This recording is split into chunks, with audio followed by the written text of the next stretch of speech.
What's the beeping noise? G'day guys, Ronny Dahl, Four Wheeling Australia. Hey, last time we did off-road mistakes in part 1, this happened.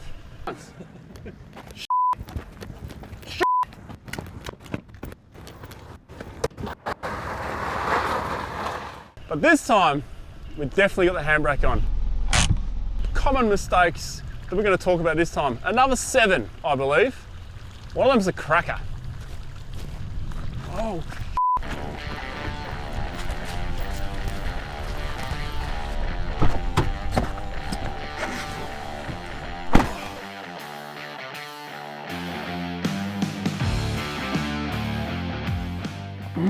Ronny, get your first aid kit. Whoa, dude! What are you doing chopping a little stick like that? What do you do? What did you do? Oh, it slipped. Where's your first aid kit? No, get yours. I don't have one. I don't have one. What? I don't have one. Move your hand. Can't be that bad.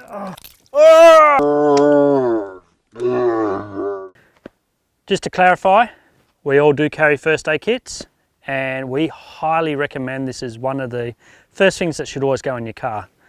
I carry a fairly basic one with a few extras, some pretty strong antibiotics if you cut yourself pretty bad, Panadol, extra band-aids, that sort of stuff. And then Ronny carries the full trauma kit, so it does a lot more. Does have snake bite kit and all that in the car as well. So always carry a first aid kit, no matter how basic it is. It'll still get you out of trouble. Fix me up, I'm all good to go. I can go play with my axe again now. So make sure you have a first aid kit. Ronny, medic! Look how easy it is for Ronny to access his first aid kit.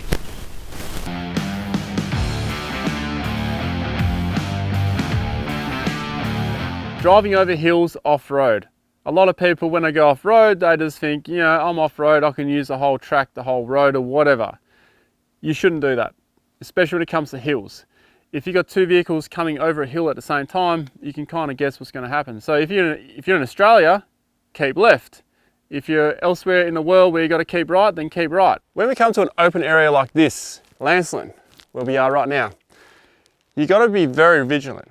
Now, cars have hit motorbikes, motorbikes have hit cars, cars have hit cars, all kinds of stuff has happened here, and that's just people not paying attention. It's not just yourself you've got to worry about. But when we come to roads, even gravel roads, on the left-hand side, because that's the side we stick to in Australia, we're going up a hill.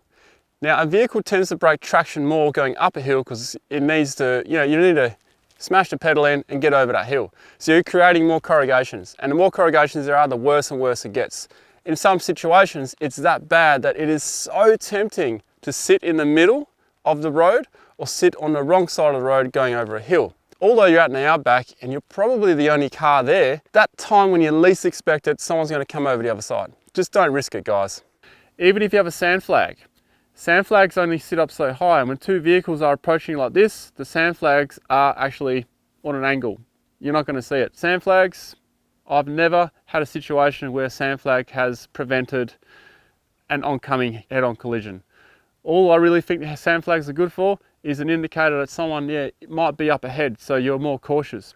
But what do you do when you're on a single lane track? Keeping to the correct side of the sand dunes or hills as you go over is all good and well when there's enough room, when there's a left side and a right side.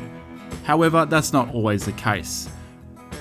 The Simpson Desert, as an example, a lot of that is single lane. When it's single lane, be very cautious, be smart. When you get to the top, scan up ahead. You may see some headlights, you may see a vehicle, you may see a sand flag if you're lucky. You can also use your radio to scan and see if there's anyone else around, and you may hear or you may detect that they're heading your way. And those are the best ways to prevent vehicle damage and injury.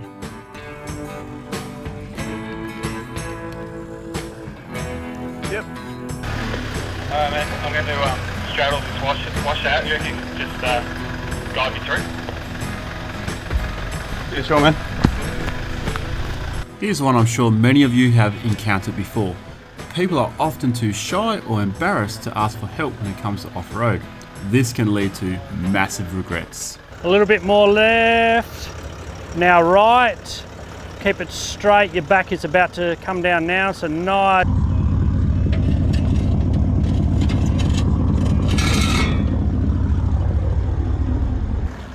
So, you're welcome. So as you can see, it's good to ask for help a lot of the time, because as you're coming down a hill, you can't see where all the drop-offs are and everything. So don't be afraid to ask for a spotter.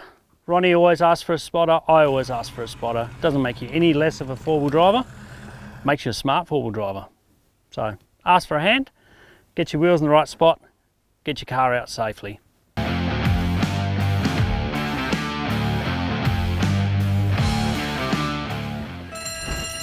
Gee whiz, it sounds like a fire alarm. Don't get caught out without a fire alarm. I mean, extinguisher. We've spoken about the first aid kit, so of course we're going to add the fire extinguisher into this conversation. A lot of people don't have these, and it's, you know, it's one of those things you'll probably never ever need, but when you do, you're going to be thankful you got it. There are a few people that have been caught out that didn't have one, and I think going remote travel without one of these in your vehicle is stupid. It is. It's like not taking a first aid kit with you. This can be the difference between life and death. I'm not trying to be dramatic here, but if you're out in the outback and your car catches on fire, if you've got no means to at least attempt to put it out, your car could burn down and everything is in your car. All your food, all your water, all your stuff that you need to survive is in your vehicle. So if you don't have this in there, you've got no fighting chance. The second thing, where do you keep them? Certainly not in the back here, buried underneath everything. I keep this inside the cab, just in case, because you never know what could cause a fire. It could be spin effects on the track, it could be electrical fault, it could be a camera battery, it could be anything. You just don't know. The last thing you want to do is stand there looking at your car burning down with all your supplies in it, and you're basically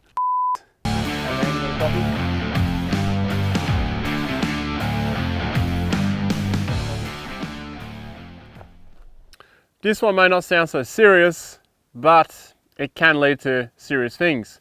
For example, not marking a turn in a convoy when you're off-road, especially when you are super remote. Alrighty, that's one thing you don't want happen.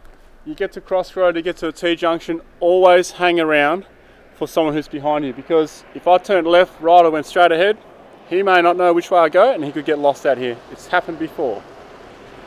A fella named Dahl, he was in our convoy, he was right at the back. The communication was a bit hit and miss because there was a big gap between us. There was a lot of dust and stuff in the air. He got to a corner, he turned left, we turned right, and he just kept going. So no one marked the turn for him, and he also made a mistake of he just kept going. This is proper remote country, so this situation could have been disastrous. But don't be fooled, because your local state forest can cause the exact same thing. If there's a lot of tracks around, someone can easily get disorientated and lost. And when people are proper lost, they are likely to also panic. And that's when shit goes wrong. Not marking a turn can lead to someone getting lost, and if they're not, say they're a beginner and they're in your convoy and they get lost, what are they going to do?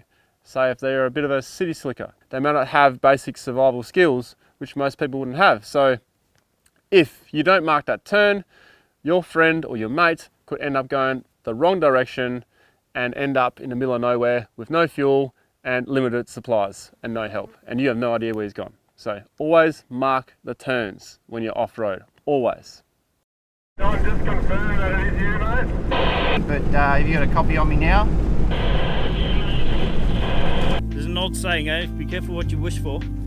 Before I came on this trip, I was like, yeah, I want to go and get totally disconnected, away from everything, on my own, get lost out over here. Next minute, standing around, nobody around, just me.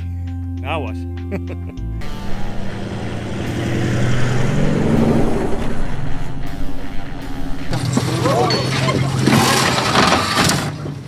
Whoa!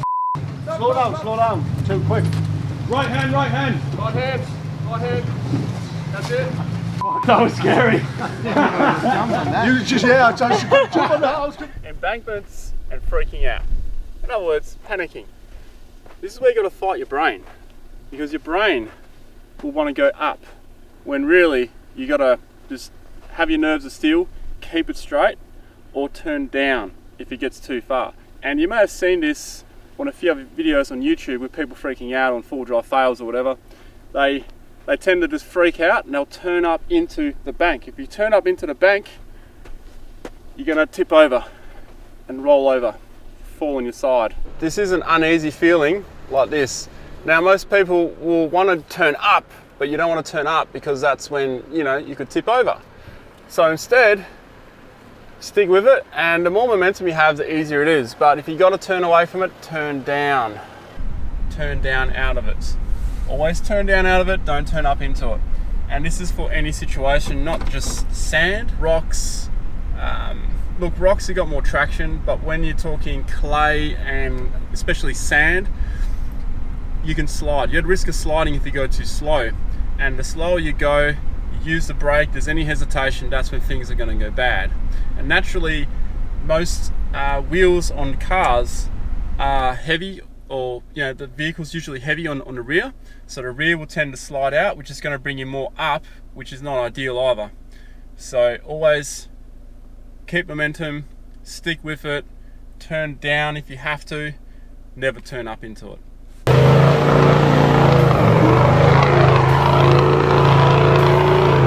Doors, I'm at the top, I'll see you up here. Cool. A very common and dangerous mistake when climbing steep hills is changing gears using your clutch.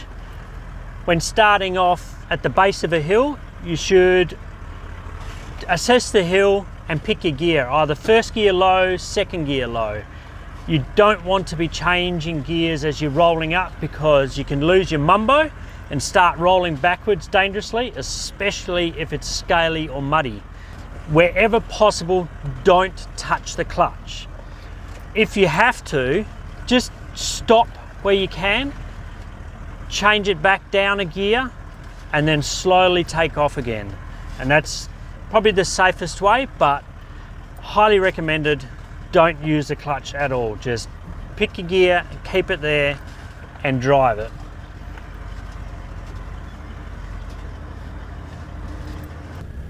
Torben spoke about going uphill. Same thing applies when you're going downhill. So if you're going downhill and all of a sudden you realise that, whoa, this is way steeper than what I thought it was, I need a lower gear, do not put your clutch in and change gear when you're going downhill. Do not do that. Stop, like I've just done here, hard press on the brake, then select a lower gear if you need a lower gear, and then proceed.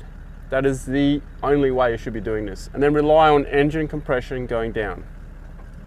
You've heard Torben explain driving up on a hill in manual, and you've heard me explain driving down a hill in manual. What about autos? Great question.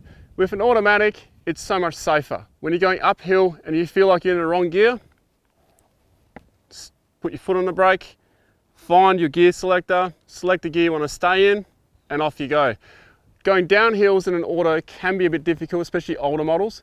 Just put your foot on the brake, lock it into the lowest gear you can, and just go down nice and easy. Don't use your brakes. If you use your brakes too much, you can get brake fade, and then you'll end up down the bottom pretty fast. So always use engine compression and just idle up hills. Just use the power and torque of your vehicle, even petrols.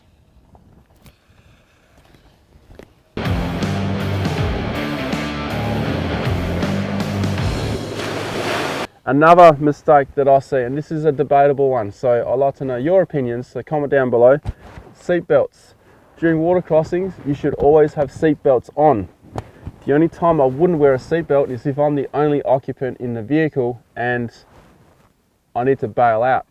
If you don't wear a seat belt because you might have to bail out of your vehicle, you shouldn't be crossing that river in the first place. Now the reason why I say you should always wear your seat belt in a vehicle is because you're the captain of your vessel. If you have passengers in your vehicle and you panic and you bail out, and then you go, oh crap, I forgot about the kids in the car or the missus or my mates, it's too late. You're going one way, the car might be going the other way. So leave your seatbelt on, make sure everyone else is out of the vehicle first, and then bail out.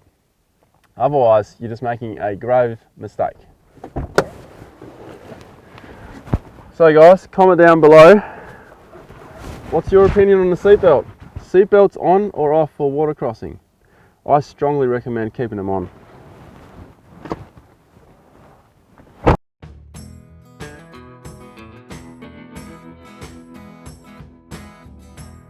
Last time I asked you, what is the biggest mistake you have made personally off-road? This time I'm going to ask you, what is the biggest mistake you've seen someone else do at first hand? The biggest mistake off-road that you've seen, you've witnessed. Down in the comments below. And let's again remind everyone not to rely on your handbrake, especially if you own a Toyota. And also make sure your car's in park, not like this idiot right here. See you next time. Perhaps in part 3, because there are many more mistakes that we can all make and have made. Anyway, catch you then.